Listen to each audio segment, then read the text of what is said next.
Legal voice viewers அனைவருக்கும் வணக்கம். நியோமேக்ஸ் வழக்கின் அப்டேட்டுகளை நம்ம சேனலில் தொடர்ந்து பார்த்துட்டு இருக்கோம். அந்த கேன்சலேஷன் ஆஃப் பெயில், ஜாமீன் ரத்து வழக்குகள், நியோமேக்ஸ் நிறுவனத்தின் எம்டி, சேர்மன் மற்றும் அதன் இயக்குநர்கள், டைரக்டர்ஸு எல்லாத்துக்கும் நீதிமன்றத்தால் கொடுக்கப்பட்ட ஜாமீன் மற்றும் முன்ஜாமீன் அதெல்லாம் ரத்து செய்யக்கூடிய வழக்குகள், மதுரையில் தாக்கல் செய்யப்பட்ட வழக்குகள், இதெல்லாமே மாண்புமிகு நீதியரசர் பரத சக்கரவர்த்தி அவர்கள் மதுரையில் இருக்கும்போது தாக்கல் செய்யப்பட்ட வழக்கு. அவர் சென்னைக்கு போனதுனால சென்னையில் நடந்துட்டு இருக்குதுன்னு நம்ம பார்த்தோம். தொடர்ந்து அந்த வழக்கின் விசாரணைகள் நடைபெற்று வருது. அந்த விசாரணையில் இன்று காலை 10:30 மணிக்கு வந்து அந்த விசாரணை முதல் வழக்காக எடுத்துக்கொள்ளப்பட்டது. அப்போ கடந்த விசாரணையின் போது லாஸ்ட் ஹியரிங் வந்து அரசு தரப்பு வழக்கறிஞரிடம் எந்த போர்ட்டல் சரியாக இருக்கும், அதாவது எந்த வெப்சைட்டில் எந்த இணையதளம் அதில் நம்ம இதை வந்து பதிவேற்றம் செஞ்சு ஆக்ஷன் சொல்லுவாங்க, ஏலம், ஆன்லைன் ஏலம், உடனடி சொத்துக்களை அப்படின்றதுக்கு எந்த நிறுவனம் சரியான நிறுவனம்னு கேட்டு அவங்களுக்கு என்ன சார்ஜ், அதுக்கு என்ன விதிமுறைன்றதை கேட்டு சொல்லணும்னு சொல்லியிருந்தாங்க. அதற்கு 2 அரசு நிறுவனங்களை வந்து அவங்க ஏற்கனவே சொல்லியிருந்தாங்க. என்ஐசி, நேஷனல் இன்ஃபர்மேட்டிக் சென்டர், இன்னும் வந்து MSTC, metal scrap trading corporation. அந்த ரெண்டும், அந்த இரும்பு அதெல்லாம் ஸ்கிராப்புக்கு அந்த ஏழாலாம் விடுவாங்க, அந்த இது ஆக்ஷன், அந்த போர்ட்டல், அது 2லையும் கேட்டு சொல்லணும்னு சொல்லியிருந்தாங்க. அரசு தரப்பு வழக்கறிஞர் இன்னைக்கு வந்துட்டு என்ஐசி அவங்கள கான்டாக்ட் பண்ணிட்டோம். அவங்க வந்து சில தகவல்களை சொல்லியிருக்காங்க. அந்த எம்எஸ்டிசி அவங்கள நாங்கள் தொடர்பு கொள்ள முடியவில்லை, அவங்களோட ஃபோன் நம்பர், கான்டாக்ட் டீட்டெயில் எதுவும் கிடைக்கல அப்படின்ற மாதிரி சொல்லியிருக்காரு. அப்புறம் என்னென்னா அந்த சார்ஜ், அந்த ஏலம் போடுறதுக்கான செலவு அது நிறுவனம் கொடுக்கணும்னு சொல்லியிருந்தாங்க. அதற்கு இது அரசோட வெப்சைட்டு, அரசு தரப்பில் வந்து செய்யப்படுறது. அதனால் அதுக்கு தனியாக அவங்க அங்கே இருக்கிற அதிகாரிகளுக்கு அரசாங்கம் சம்பளம் கொடுத்துரும். அதனால் நம்ம தனியாக சார்ஜ் எதுவும் கட்ட வேண்டி இருக்காது அப்படின்ற மாதிரி. அது வந்து ஃப்ரீ ஆஃப் காஸ்ட், இலவசமாக தான் அந்த வேலையை வந்து அவங்க செய்வாங்க என்ஐசி. அதில் உள்ள பிரச்சனைகள் என்னென்னு பார்த்தீங்கன்னா, அதில் இருக்கிற ஒவ்வொருத்தரும் உள்ளே போய் ஏலம் கேட்கணும்னா அவங்க வந்து யூசர் நேம், பாஸ்வேர்டு எல்லாம் கொடுத்து ஒரு அக்கௌண்ட்டை கிரியேட் பண்ணணும். அதற்கப்புறம் என்னென்னா அந்த கையெழுத்து, இவங்களோட கையெழுத்து டிஜிட்டல் சிக்னேச்சர் அப்படின்றது எல்லாருமே உங்கள் கையெழுத்தை நீங்கள் நேரடியாக இதில் போட்டு பேப்பரில் எழுதி அதில் காட்ட முடியாது. டிஜிட்டல் சிக்னேச்சர்ன்றது நீங்கள் ஏற்கனவே ஏற்றி வச்சுருக்கணும் அதில். அப்போ அந்த டிஜிட்டல் சிக்னேச்சரும் கம்பல்சரி. அந்த டிஜிட்டல் சிக்னேச்சர் அந்த போர்ட்டலில் முதல்ல ஏற்றி வச்சிருக்கிறவங்க மட்டும்தான் அதில் பங்கு பெற முடியும். மேலும் அந்த 11,000 பிளாட்ன்றது அவ்வளோத்தையும் வந்து பதிவேற்றம் செய்வது, அப்லோடட் பண்ணுறது வந்து கஷ்டம், 11,000 பேருக்கு பண்ண முடியாதுன்னு என்ஐசி சொல்கிறாங்கன்னு சொல்லும்போது நீதியரசர் வந்து என்ன சொன்னார்னா, அரசு தரப்பில் எப்போ என்ன சொன்னாலும் இது மாதிரி சொல்லுவீங்க, நீங்கள் வந்து வேலை பார்க்க மாட்டாங்க அரசாங்க அதிகாரிகள், வேலை பார்க்காம ஏதாவது ஒரு குறைய சொல்லிகிட்டே இருப்பாங்க, குற்றம் சொல்லிகிட்டே, காரணம் சொல்லிகிட்டே இருப்பாங்க அப்படின்ற மாதிரி நீதியரசர் வந்து சொல்லியிருக்காரு. அதுக்கப்புறம் என்னென்னா, இது பேங்கோட அட்டாச் பண்ணணும், SBI, state bank of India, அப்புறம் ஸ்டேட் கவர்மெண்ட்டு, இதெல்லாம் வேணும். அப்படிலாம் இருந்தால் தான் இதன் மூலமாக தான் பணப்பரிவர்த்தனைகள் நடைபெற முடியும். அதையும் நம்ம வந்து பண்ணணும். இது மிகப்பெரிய சொத்துக்கள், ஹியூஜ் வால்யூம். அதனால் நான் தேவைப்பட்டால் நான் வந்து ஒரு டெக்னிக்கல் ஆஃபீஸர் அப்பாயின்ட் பண்ண சொல்லி டிஎன்இ கவர்மெண்ட்டு, தமிழ்நாடு கவர்மெண்ட் ஒரு டிபார்ட்மெண்ட் இருக்குது, அவங்களுக்கு நான் ஒரு அதிகாரியை வந்து நியமிக்க சொல்கிறேன் நான் அப்படின்னு சொல்லியிருக்காங்க. அப்புறம் வந்து இஎம்டி கட்டுறது, ஏர்னஸ்ட் மணி டெபாசிட், நம்ம ஏற்கனவே சொல்லியிருக்கோம். அந்த முதல்ல பணத்தை கட்டி ஏலத்தில் கலந்துக்கணும். அதில் சில சிக்கல்கள் இருக்குது. இஎம்டி கட்டுறதுலையும் இஎம்டி விதிவிலக்கு கொடுக்குறதுலையும் சில சிக்கல்கள் இருக்குது அப்படின்னு அரசு தரப்பில் சொல்லியிருக்காங்க. அப்போ நீதியரசர் வந்து தொடர்ந்து நீங்கள் இது மாதிரி தான் சொல்லிட்டு இருக்கீங்க, நான் வந்து உடனடியாக இந்த வழக்குகளை முடிக்கிறதுக்கான ஏற்பாடுகளை பார்த்துட்டு இருக்கிறேன். ஏன்னா இன்றைக்கி வந்து 30,000 to 40,000 பேர் இருக்காங்கன்னு வச்சுக்கோங்க. தாமதப்படுத்தப்படும் ஒவ்வொரு நாளும், நாளைக்கே கூட இதில் ஒருத்தர் இறந்து போகலாம், இந்த மாதிரிலாம் நடந்துட்டு இருக்குது அப்படின்னு சொல்லியிருக்காங்க. அப்புறம் எக்ஸல் சீட்டு ஏற்கனவே எல்லாருமே கேட்குறீங்க, எனக்கு ஏறி இருக்குதா ஏறலையா, நான் பார்க்க முடியல யூடபிள்யூ வெப்சைட்லன்ட்டு. அது வந்து சீரியல் நம்பர் எல்லாத்துக்கும் கொடுத்துருப்பாங்க. அந்த சீரியல் நம்பர் படி இந்த சீரியல் நம்பர் இன்னும் பேர், இவருக்கு அமௌண்ட்ன்றதை பார்த்து அந்த ஏலத்தில் பங்கு கொள்ளலாம் அப்படின்ற மாதிரி. அதில் எடுத்துக்காட்டு வந்து 4,382 ஒருத்தர் பேர் இருக்குதுன்னா அவர் இருக்காரா அப்படின்றத நம்ம செக் பண்ணிடலாம் அப்படின்னு வந்து நீதியரசர் சொல்லியிருக்காரு. அப்பொழுது அந்த முதலீட்டாளர் தரப்பு, ஒரு தரப்பு வழக்கறிஞர் வந்து என்ன சொன்னாருன்னா, அது 4 கட்டங்களாக 5 கட்டங்களாக ஏலம் விடுறாங்க. பூல் ஏ முதல் கட்டம், பூல் ஏ 2வது கட்டம், பூல் சி 3வது கட்டம், பூல் டி 4வது கட்டம், அப்படிலாம் ஏலம் விடுறீங்க. அப்போ பூல் ஏல ஒரு முதலீட்டாளர் கலந்துக்கிறாரு. அப்போ அவர் வந்து 10 லட்ச ரூபாய்க்கு ஏலம் எடுக்கிறாரு. ஆனால் அவருக்கான தொகை 30% கிடைக்குது அப்படின்னா 3 லட்சம் தான் கிடைக்குன்னா அவர் 7 லட்சம் கட்ட வேண்டி இருக்குது. அப்போ அந்த 7 லட்சத்தை நீங்கள் வாங்காமல் திரும்ப 2வது ஏலம், அப்போவும் அவர் வந்து இன்னொரு 10 லட்சத்துக்கு ஏலம் எடுக்கிறாரு பூல் பியில். அப்பவும் அவர் 3 லட்சம் 10 லட்சத்துக்கு எடுக்கிறாரு. 3 லட்சம் அவரோட பணம் 7 லட்சம் கட்ட வேண்டியிருக்கும். அதுவும் கட்டாமல் திரும்ப பூல் சி, அதுலேயும் அவர் 10 லட்சத்துக்கு ஏலம் எடுக்கிறாரு. 3 லட்சம் அவரோட பணம் 30%, 7 லட்சம் கட்டலை.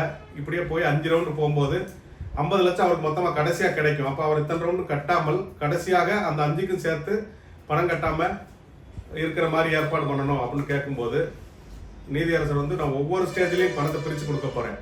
முதல் கட்டம் முடிஞ்சதுன்னா வேல்யூவர், அந்த நீதிமன்றத்தால் நியமிக்கப்பட்ட மதிப்பீட்டாளர் வந்து 2000 கோடி இவங்க சொத்துன்னு சொல்கிறாங்க.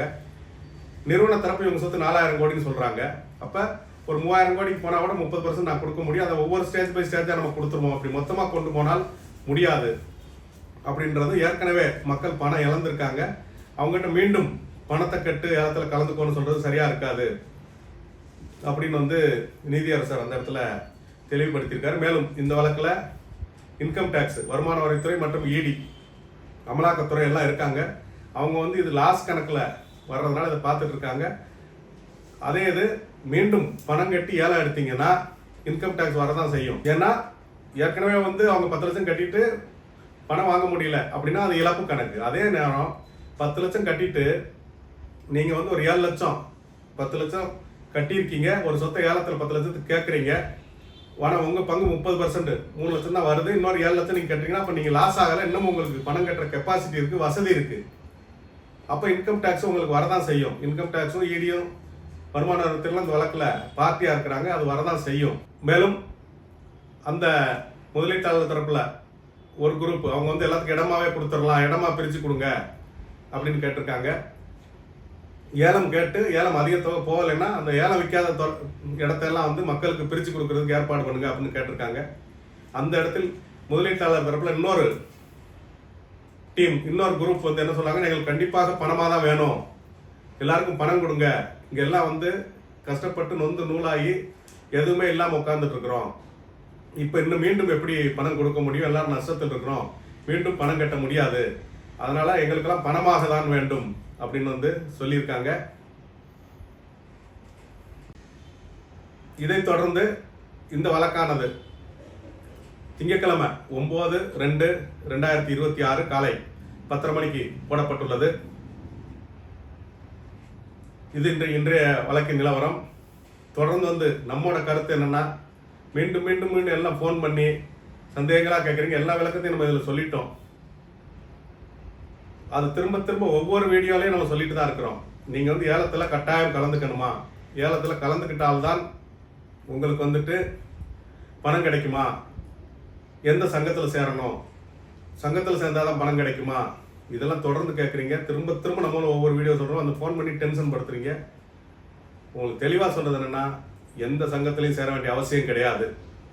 அது மாதிரி நான் புகாரே கொடுக்கல, எனக்கு பணம் வருமானு கேட்குறீங்க. புகார் கொடுத்தவங்களுக்கு மட்டும்தான் பணம் வரும். புகார் கொடுக்காதவங்க இனிமேல் புகார் கொடுக்க காலம் இருக்குதா அப்படின்னா நீங்கள் புகார் கொடுக்கலாம். அந்த முதல் ரவுண்டு உள்ளவங்க இதை மட்டும் பார்த்துட்டு இருக்காங்க. இப்போ நீங்கள் கொடுக்குற புகாரை வாங்கி தனியாக வைக்க சொல்லியிருக்காங்க நீதிமன்றம். அதை தனியாக பிரித்து வைங்க, அது என்ன செய்யணும் பின்னாடி பார்ப்போம்னு சொல்லியிருக்காங்க. அதனால இந்த செட்டில்மெண்ட்டுக்குள்ளே நீங்கள் வரமாட்டீங்க புதுசாக புகார் கொடுக்குறவங்க. ஆனால் புகார் கொடுத்தவங்களுக்கு மட்டும்தான் பணம், புகார் கொடுக்காதவங்களுக்கு பணம் கிடையாது. அது மாதிரி எந்த சங்கத்திலையும் சேர வேண்டிய அவசியம் கிடையாது. சங்கத்தில் சேரனாலும் புகார் கொடுத்த எல்லாருக்கும் உங்கள் அக்கௌண்ட்டுக்கு பணம் வந்து சேரும். அது மாதிரி இன்னமும் என்கிட்ட அக்கௌண்ட் நம்பர் வாங்கலை, நான் இன்னும் அக்கௌண்ட் நம்பர் கொடுக்கலன்னு நிறைய பேர் எல்லாரும் கேட்டிருக்கீங்க. இன்னமும் எல்லார்ட்டையும் அவங்க அக்கௌண்ட் நம்பர் வாங்கலை. அது இனிமேல் இஓடபிள்யூலேருந்து கூப்பிட்டு உங்ககிட்ட எல்லாரோட அக்கௌண்ட் நம்பரும் வாங்குவாங்க, அக்கௌண்ட்டுக்கு தான் பணம் வரும். அது போக என்னென்னா, நான் சீனியர் சிட்டிசன், நோய் இருக்குது, குழந்தைங்களுக்கு படிப்பு இருக்குது, பிள்ளைகளுக்கு திருமணம் இருக்குது, அதுக்கெல்லாம் எனக்கு முன்னாடி ப்ரையாரிட்டி இருக்கா அப்படின்னு கேட்டிருக்கீங்க. இது பல முறை இதெல்லாம் இது பேசுகிற எதுவுமே நான் சொல்கிறது இல்லை, எல்லாமே நீதிமன்றம் இதற்கு முந்தைய காலங்களில் ஒவ்வொரு விசாரணையின் போது கொடுத்த விளக்கங்களோட தொகுப்பை தான் நான் இப்போ சொல்கிறேன். என்னென்னா, உங்களுக்கு அதில் யாருக்கும் எந்த முன்னுரிமை இல்லை. ஒரே நாளில் எல்லாரோட அக்கௌண்ட்டுக்கு பணம் வந்துடும். அது சீனியர் சிட்டிசனாக இருந்தாலும் சரி, ஜூனியராக இருந்தாலும் சரி, பெண்களாக இருந்தாலும் சரி, அவங்க மாணவர்களாக இருந்தாலும் சரி, கல்வி செலவு, திருமண செலவு, மருத்துவ செலவு, ஹாஸ்பிட்டல் எதுவாக இருந்தாலும் எல்லாருக்கும் ஒரே நாளில் ஒட்டுமொத்தமாக பணம் வந்து சேரும். அப்போ ஏலத்தில் என்ன செய்யுது, ஏலத்தில் எப்படி கலந்துக்கிறது அப்படின்னா, நீங்கள் ஏலத்தில் கலந்து கொண்டீங்கன்னா ஏதாவது ஒரு பாஸ்வேர்டை தப்பாக அமைக்கிட்டீங்க, இல்லை மாற்றி எதாவது போட்டீங்க, இல்லை எதாவது பண்ணிட்டீங்கன்னா உங்களுக்கு வந்து உங்களோட பணம் ஏலத்தில் மினிமம் என்ன அமௌண்ட் கட்டி பார்ட்டிசிபேட் பண்ணணும்னு சொல்லியிருக்காங்களோ அந்த இஎம்டி அமௌண்ட். இப்போ இஎம்டி இல்லாமல் நீங்கள் கலந்துக்கிறீங்க. ஆனால் என்ன ஆகணும், ஏலம் கேட்டுட்டு நீங்கள் வந்து திரும்ப பேலன்ஸ் பணம் கட்டி ஆகணும்.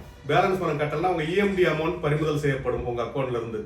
அப்போ உங்களுக்கு செட்டில் ஆகும்போது 1 லட்ச ரூபா இஎம்டி அமௌண்ட்னா 10 லட்ச ரூபா உங்கள் பணம். அதுக்கு வந்து உங்களுக்கு 3 லட்ச ரூபா கிடைக்குதுன்னா 1 லட்சத்தை பிடிச்சிட்டு 2 லட்சம் மட்டும்தான் உங்களுக்கு கொடுப்பாங்க. அதனால் அது ஒரு பிரச்சனை. மேலும் ஏலம் எடுத்து அதிகமாக மீண்டும் பணம் கட்டினீங்கன்னா அதற்கு நீங்கள் இன்கம் டேக்ஸ் கட்ட வேண்டி வரும். அது ஒரு பிரச்சனை. இன்னொன்று என்னென்னா, நீங்கள் எவ்வளோத்துக்கு ஏலம் அடிக்கீங்களோ அதுக்கு 11% ஸ்டாம்ப் சார்ஜ் எல்லாம் கட்டி முத்திரைத்தாள் கட்டணும், டாக்குமெண்ட் பதிகிறதுக்கு. அதெல்லாம் கட்டி தான் நீங்கள் பதியணும். நார்மலாக நம்ம வெளியே பார்த்துருப்போம் மார்க்கெட் வேல்யூ, கைட்லைன் வேல்யூ. நான் ஏற்கனவே இந்த வீடியோக்கள்ல நம்ம நியோமேக்ஸில் பழைய வீடியோக்கள் எல்லாம் பேசியிருக்கிறேன். அதெல்லாம் தனியாகவும் கைட்லைன் வேல்யூ, மார்க்கெட் வேல்யூ, அதான் வந்து சந்தை மதிப்பு, வழிகாட்டி மதிப்புலாம் வீடியோ போட்டிருக்கிறோம். அதெல்லாம் பார்த்து தெரிஞ்சுக்கோங்க. அது எப்படின்னா, நீங்கள் வந்து வெளியே ஒரு சொத்தை வந்து 10 லட்ச ரூபாய்க்கு வாங்குறீங்க அப்படின்னா அதற்கு நீங்கள், ஆனால் நீங்கள் அரசாங்கத்தை ஏமாற்றி, சப்ரிஜிஸ்ட்ராரை ஏமாற்றி என்ன பண்ணுவீங்க, 10 லட்ச ரூபாய்க்கு நீங்கள், எல்லாருக்கும் இது சாதாரண நடக்கிற விஷயம், எல்லாருக்கும் தெரியும். 10 லட்ச ரூபாய்க்கு இடம் வாங்கியிருப்பீங்க. ஆனால் யாரும் 10 லட்ச ரூபாய்க்கு பதிகிறது இல்லை. 1 லட்ச ரூபாய்க்கு பதிஞ்சிட்டு அதுக்கு ஒரு 11,000 ரூபாய் கட்டிட்டு போயிடுவீங்க. ஆனால் இங்கே 10 லட்ச ரூபாய்க்கு எடுத்தால் அந்த 10 லட்ச ரூபாய்க்கும் 1,10,000 கட்ட வேண்டி வரும். அப்போ என்ன, அந்த 10 லட்ச ரூபாய்க்கு வருமான வரி வரும். ஆனால் நீங்கள் வந்து 10 லட்ச ரூபாய்க்கு வெளியே இடம் வாங்கிட்டு 1 லட்ச ரூபாய்க்கு பதிஞ்சிங்கன்னா அந்த 1 லட்ச ரூபாய்க்கு மட்டும் தான் இன்கம் டேக்ஸ் கட்டணும். 1 லட்ச ரூபாய்க்கு மட்டும் தான் அந்த 11,000 தான் பதிவு கட்டணும். இதெல்லாம் வந்து ப்ராக்டிக்கலாக நடைமுறையில் உள்ள விஷயங்கள். மேலும் இது நான் சொல்லலை, நிறுவனத்தின் ஏஜென்ட்டுகள், இயக்குநர்கள், டைரக்டர்கள் உங்களை புகார் கொடுத்தா இன்கம் டேக்ஸ் வந்துடும். அவங்க தான் மிரட்டிட்டு இருக்காங்க. என்கிட்ட இந்த நிறுவனத்தில் 3 லட்சம் பேர் பணம் போட்டிருக்கீங்க, ஆனால் கம்ப்ளைண்ட் கொடுத்தது வந்து ஒரு 65,000 to 70,000 பேர் தான் கம்ப்ளைண்ட் கொடுத்துருங்க. ஏன்னா பணம் போட்டால் 3 லட்சம் பேர், 1 லட்சம் பேருக்கு மேலே என்கிட்ட பேசுறீங்க. கம்ப்ளைண்ட் கொடுத்ததில் 30-40 பேர் பேசியிருக்கீங்க. கம்ப்ளைண்ட் கொடுக்காததில் 40-50 பேர் என்கிட்ட பேசியிருக்கீங்க. நான் புகார் கொடுத்தா இன்கம் டேக்ஸ் வந்துடும், நிறுவனத்துக்காரங்க மிரட்டுறாங்கன்ட்டு, ஏஜென்ட் மிரட்டுறாங்கன்ட்டு. இப்போ வந்து ஏலம் எடுத்தா இன்கம் டேக்ஸ் வராதா? அந்த நிறுவனம் சொன்னதான் நான் திருப்பி சொல்றேன், நான் புதுசா சொல்லலை. இது எல்லாமே கடந்த காலங்களில் நடந்த சம்மரி. நிறுவனம் தான் வந்து இன்கம் டேக்ஸ் வரும், புகார் கொடுக்காதுன்னு சொன்னாங்க. இப்போ அதே நிறுவனம் ஏலம் எடு அப்படின்னு சொல்றாங்க. இப்போ இன்கம் டேக்ஸ் வரும். அது நிறுவனம் சொன்ன விஷயம்தான் என்பதையும் தெரிவித்துக் கொள்கிறோம். எனவே நீங்க வந்துட்டு புகார் கொடுத்துட்டீங்க, வீட்டில் உட்கார்ந்துருந்தால் உங்கள் பணம் வந்து சேரும். 100% பணம் வட்டியுடன் வந்து சேரும். 100% பணம் வட்டியுடன் வந்து சேர்ந்ததுக்கு அப்புறம் தான் இந்த வழக்கு முடிவுக்கு வரும். அதனால உங்களுக்கு பணம் லேட் ஆகும், இடம்னா முதல்ல கிடைச்சிடும் அப்படின்றது கிடையாது. இடமா இருந்தாலும் பணமா இருந்தாலும் ஒரே நேரத்தில் தான் கிடைக்கும். இடம் அவங்களுக்கு என்னைக்கு பதிஞ்சு கொடுக்காங்களோ அதே தேதியில் உங்க அக்கௌண்ட்டுக்கு பணம் வந்துடும். அப்போ இடம் கேட்டாலும் பணம் கேட்டாலும் ஒரே நாளில் கிடைக்கும். அது மாதிரி கடந்த விசாரணை, முந்தைய விசாரணை நீதியரசர் தெளிவுபடுத்தியிருக்காரு. 30% 30% வாங்கிட்டு நீ போகணும்னு அவசியம் கிடையாது.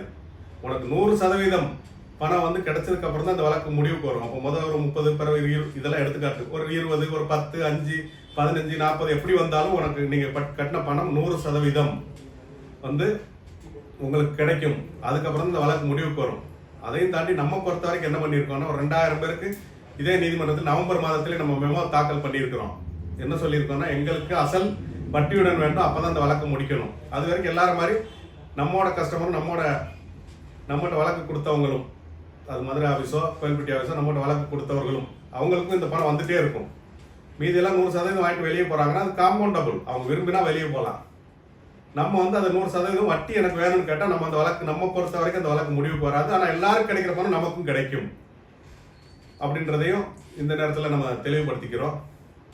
மேலும் இன்னமும் நிறையா டவுட் உங்களுக்கு இருக்குது, அதெல்லாம் வந்து நம்ம தொடர்ந்து பேசுவோம். நன்றி.